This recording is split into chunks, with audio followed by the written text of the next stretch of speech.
ഞാൻ പറയട്ടെ, ലോകത്തിലെ ഏറ്റവും സുന്ദരമായ ബന്ധം അത് ഫ്രണ്ട്ഷിപ്പാണ്. അത് ഫ്രണ്ട്ഷിപ്പാണ്.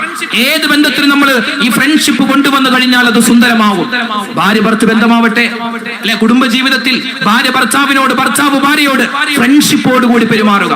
മക്കൾ മാതാപിതാക്കളോട്, അതുപോലെ മാതാപിതാക്കൾ മക്കളോട് ഫ്രണ്ട്ഷിപ്പ്, ഒരു ഇഷ്ടം വേണം, ഒരു ബഹുമാനം വേണം. അതോടൊപ്പം തന്നെ ഒരു കൂട്ടുകാരോട് പെരുമാറുന്നത് പോലെ സന്തോഷത്തോടെ, നല്ല ഒരു ഇഷ്ടത്തോടു കൂടി പെരുമാറിയാൽ ഏത് ബന്ധമാവട്ടെ അതിൽ ദൃഢതയുണ്ടാകും. അപ്പോ മക്കളോട് അവരുടെ ഫ്രണ്ട്ഷിപ്പോട് കൂടി പെരുമാറുക. മകനെ, വാപ്പാനെ കണ്ടാൽ പേടിക്കുന്ന മക്കളായി ഇന്നത്തെ മക്കൾ മാറാൻ പാടില്ല.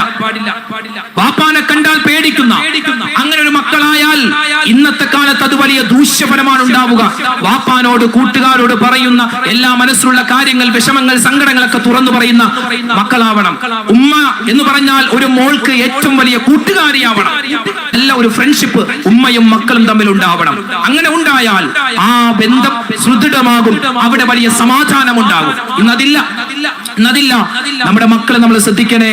തആവനു അലൽ ബിർരി വത്തഖ്വാ വലാ തആവനു അലൽ ഇസ്മി വൽ ഉദ്വാൻ. വിശുദ്ധമായ ഖുർആൻ പറഞ്ഞതാണ്, കൂട്ടുകാർ ഉണ്ടാവണം. കൂട്ടുകാരുണ്ടാവുമ്പോൾ പരസ്പരം നല്ല നന്മയിൽ ഉള്ള കൂട്ടുകാരായിരിക്കണം. ചങ്ങാതി നന്നായാൽ കണ്ണാടി വേണ്ട എന്ന് നമ്മൾ പറയാറുണ്ടല്ലോ, അത് സത്യമാണ്. അത് അങ്ങനത്തെ ചങ്ങാതിമാരാവണം.